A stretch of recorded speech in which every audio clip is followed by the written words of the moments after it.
Bonjour et bienvenue sur le podcast de Tisane et Jazette. Mon nom est Brigitte et je suis tellement contente de vous retrouver aujourd'hui derrière le micro. On se le cachera pas, cette année a été assez rock'n'roll et j'avais le goût de terminer l'année en force en vous apportant un épisode de podcast qui va peut-être vous inspirer et vous aider à commencer l'année 2021 du bon pied. Donc moi, je sais que quand j'arrive en fin d'année comme ça me fait trop plaisir de faire un bilan de mon année pour me rappeler des bons moments, des victoires, des gratitudes que j'ai eues durant l'année et commencer l'année 2021, mais en fait l'année suivante, sur un bon pied, d'aller voir qu'est-ce que j'ai envie d'accomplir durant l'année qui va arriver. Donc aujourd'hui, je vais vous parler de résolution, de but, de vision board, de visualisation. Appelez-le comme vous voulez, vous utilisez les termes que vous voulez. Pour ma part, je sais que le terme résolution ne résonne pas avec moi, mais certains d'entre vous, peut-être que oui. Moi, j'utilise plus le mot but ou visualisation et j'utilise plein de matériaux comme le vision board.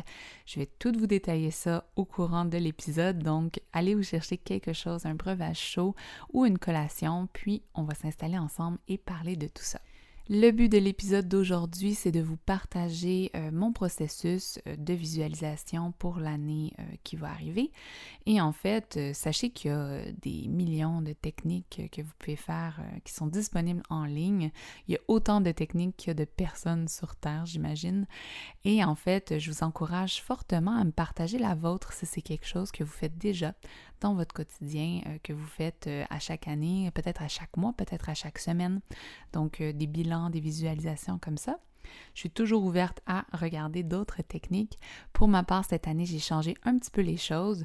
Sachez également que si vous écoutez l'épisode de podcast et il est le 15 juin, il n'est jamais trop tard pour commencer. Il n'y a jamais un bon temps pour commencer nécessairement. Personnellement, je commence à la fin de l'année parce que beaucoup de gens qui le font, mais aussi parce que j'ai l'impression que c'est comme un reset. On en profite, c'est la fin de l'année, on passe un cap. Il y a comme un vent de fraîcheur qui vient avec ça. Mais ne vous inquiétez pas, si vous l'écoutez au mois de septembre, il n'y a aucun problème, vous pouvez faire la même chose de votre côté. Je comprends très bien l'engouement autour d'une nouvelle année ou autour de nouveaux buts ou de résolutions qu'on veut prendre. J'y adhère totalement. Il y a 2 ans de ça, j'ai publié sur le blog de Tisane et Jazette un billet qui expliquait mes buts pour l'année 2019. Et également, cette année, je vous ai partagé sur Instagram à quelques reprises mon vision board de 2020. Donc vraiment, j'ai essayé plusieurs techniques au courant des dernières années et je vous dirais que cette année, j'ai décidé de changer un petit peu le tout et pour l'instant, ça va très très bien. Je suis en processus de le faire, donc la journée que j'enregistre le podcast, je n'ai pas encore terminé totalement mon bilan de l'année, mais je vais vous en faire part un petit peu plus loin dans l'épisode. C'est bien beau de comprendre l'engouement, d'avoir la motivation et tout ça, qu'on veut avancer, qu'on veut faire des changements, mais je pense qu'il faut comprendre le pourquoi derrière, on se fixe des buts. Pourquoi on veut essayer des nouvelles choses, pourquoi on veut se créer des nouveaux changements, par exemple, dans notre vie. La question du pourquoi est très important ici parce que ça nous permet de voir c'est quoi le but derrière ces buts-là. J'espère que vous me suivez jusqu'à maintenant. Cette année, j'ai vraiment compris que c'est très important pour moi, personnellement, d'avoir des buts quand j'étais en coaching personnel, par exemple, ou même avec mes clients, d'avoir des buts. On se fixe des buts au début ensemble quand on commence en coaching. Et en fait, ça nous permet d'avoir une ligne directrice. C'est notre phare, c'est vers là qu'on s'en va. Est-ce qu'on va nécessairement atteindre les buts? Pas toujours. Dans certains cas, oui. Dans certains cas, même, on va les surpasser. Donc, vraiment, gardez en tête que d'avoir des buts, ce sont des lignes directrices, ce sont des phares, ce sont des... vous pouvez appeler ça, en anglais, on dit des North Stars. Donc, c'est vraiment une étoile polaire, quelque chose vers quoi qu'on se dirige. Et on se laisse la possibilité aussi de les dépasser. Donc, il ne faut pas se limiter juste à ce but-là. Il faut essayer d'être capable de voir un peu plus loin, même dans certains cas. Donc, cette année, j'ai décidé de commencer mon rituel par un bilan de l'année, un petit peu plus sérieux que les années précédentes parce qu'avant, j'avais tendance à simplement juste revoir les événements ou regarder mes photos de l'année et me dire « Ah oui, c'est vrai, c'était une belle année et tout » et avoir un petit peu de gratitude par-ci, par-là.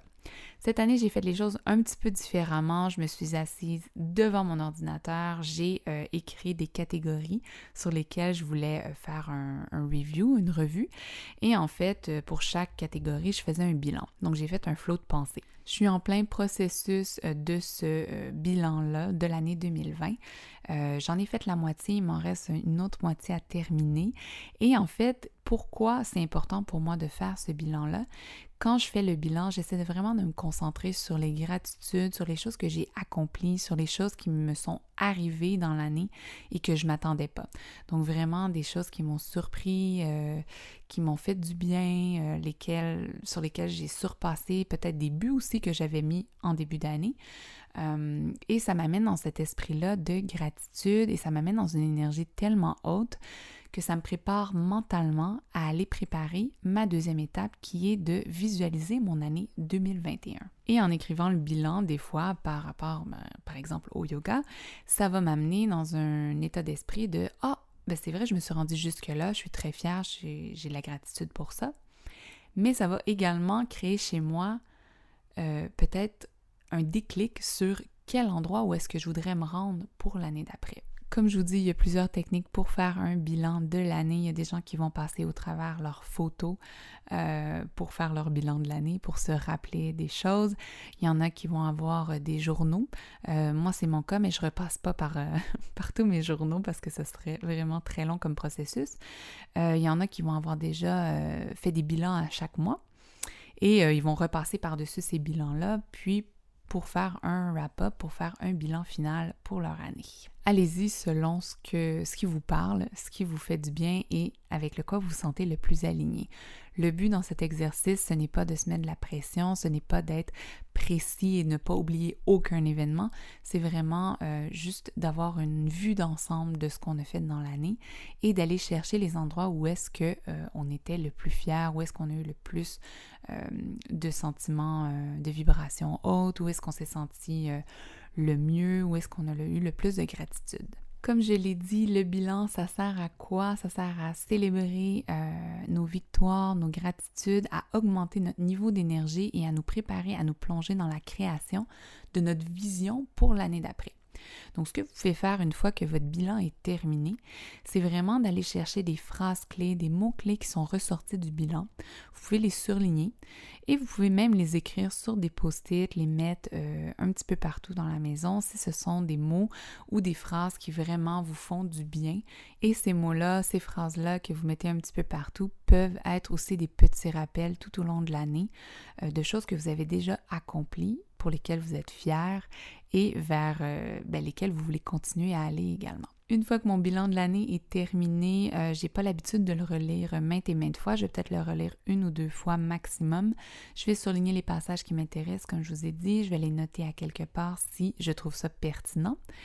Et par la suite, je vais passer à la deuxième étape qui est la visualisation pour l'année à venir. Cette année, j'ai décidé d'utiliser 4 outils pour ma visualisation de l'année 2021. Donc, le premier outil, ça reste mon Vision Board et là, je vais vous rentrer en détail qu'est-ce que c'est le tableau de visualisation, pardon.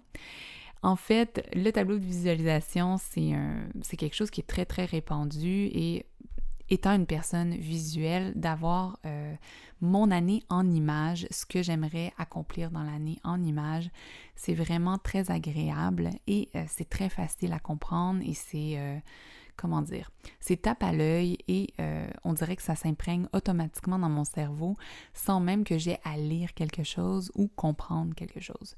Donc, comme on dit, une image vaut 1000 mots. Donc, les images que vous allez choisir pour mettre dans votre vision board, ça va être les mots que vous voulez que ça l'interprète dans votre vie. Quand je monte mon vision board, je commence par aller sur Pinterest et à partir de là, c'est soit que je prends le vision board de l'année d'avant et que j'essaie de voir les images qui m'inspirent encore et j'y vais avec des mots-clés. Donc, je rentre des mots-clés qui me viennent en tête. Je ferme les yeux, je prends un petit moment pour me recentrer sur moi, je respire et les mots qui vont me venir en tête, c'est les mots que je vais chercher sur Pinterest.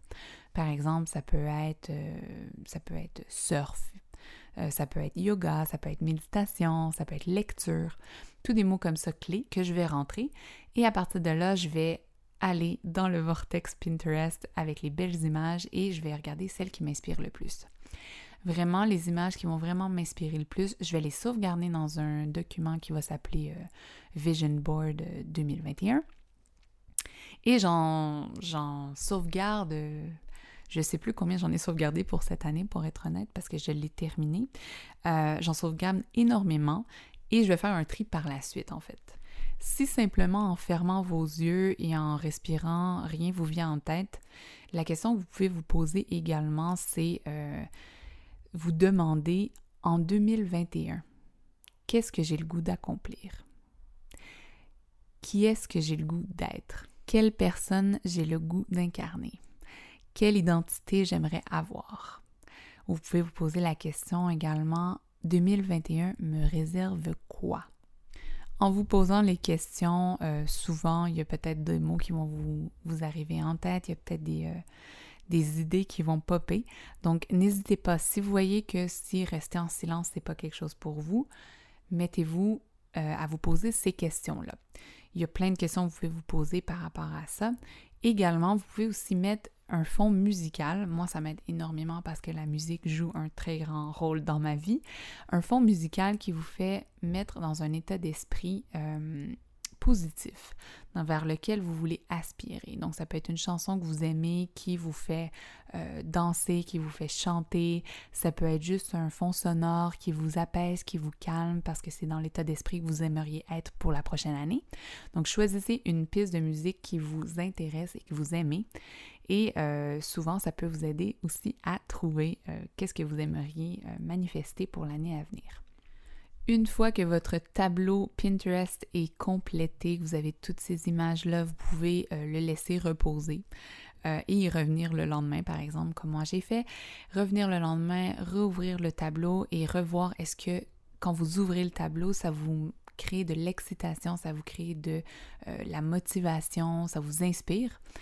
Et après, s'il y a des images qui vous inspirent moins, bien, vous les supprimez. Et après, vous décidez le nombre d'images que vous voulez mettre sur votre tableau. Personnellement, moi, j'imprime toujours mon vision board en version papier pour pouvoir le mettre à ma vue et que je puisse le voir tous les jours. Donc vraiment, je me fais un petit collage, là, quelque chose de très, très simple sur Internet. Donc, je prends les images et je fais simplement un collage et j'imprime la photo et je le mets à la vue quelque part où est-ce que je peux le voir tous les jours. Comme je vous disais, ça rentre dans le subconscient. Moi, ça me fait sourire à chaque fois que je vois ce tableau-là. Ça me met dans une bonne énergie et ça me permet d'avoir justement mon phare, mon focus sur où est-ce que je veux m'en aller. Voilà pour ce qui est du tableau de visualisation. Le deuxième outil que je vais utiliser cette année, en fin d'année, c'est un outil que j'utilise habituellement sur une base régulière, mais j'ai décidé d'en faire vraiment un rituel cette année, en fin d'année, c'est mon journal de manifestation. Donc, une fois que mon vision board est monté, c'est ce que j'ai fait hier, j'ai commencé à monter mes images et je regardais les images et en même temps, je me suis mise à écrire ce que je voulais manifester pour l'année 2021. Je ne veux pas rentrer trop dans les détails de la manifestation aujourd'hui. Je pourrais vous en faire un podcast en entier sur le sujet. Gardez simplement en tête que si vous voulez utiliser un journal de manifestation, vous devez écrire au présent et vous devez écrire à la première personne. Donc, vous ne pouvez pas manifester pour quelqu'un d'autre, vous manifestez simplement pour vous et votre vie. Donc, voici un exemple. Si, comme moi, vous voulez enseigner le yoga en 2021, bien, un exemple pour vous, ça pourrait être « Je suis reconnaissante de donner 5 classes de yoga par semaine. Ça me remplit d'une joie énorme et j'adore voir le progrès de mes élèves. » Donc, c'est vraiment important, comme j'ai dit, de l'écrire au présent et de vulgariser aussi les émotions par lesquelles vous passez.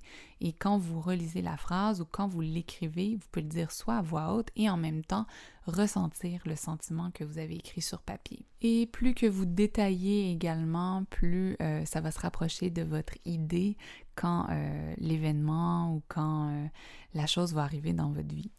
Donc voilà, si vous voulez plus d'informations sur la manifestation et comment on procède, éventuellement je vais vous faire un épisode de podcast, mais pour le moment, si vous avez la curiosité aujourd'hui d'en savoir plus, je vous invite à aller regarder sur Internet. Il y a plein de choses, il y a plein de vidéos YouTube, il y a plein de blogs sur le sujet.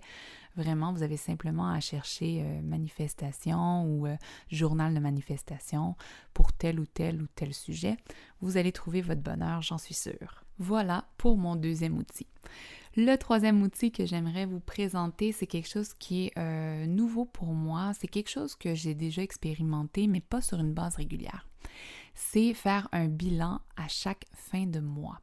Donc, j'aimerais faire un bilan en 2021 à chaque fin de mois pour justement avoir des petites célébrations, pour pouvoir ressentir cette gratitude-là tout au long de l'année. Donc, à chaque mois, vraiment me poser.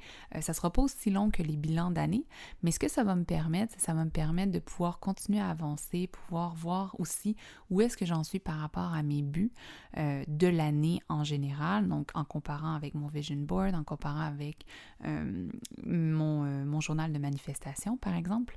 Et à la fin de l'année 2021, ça va me faire des petites capsules temporelles que je vais pouvoir revisiter et que je vais pouvoir mettre dans mon bilan de l'année.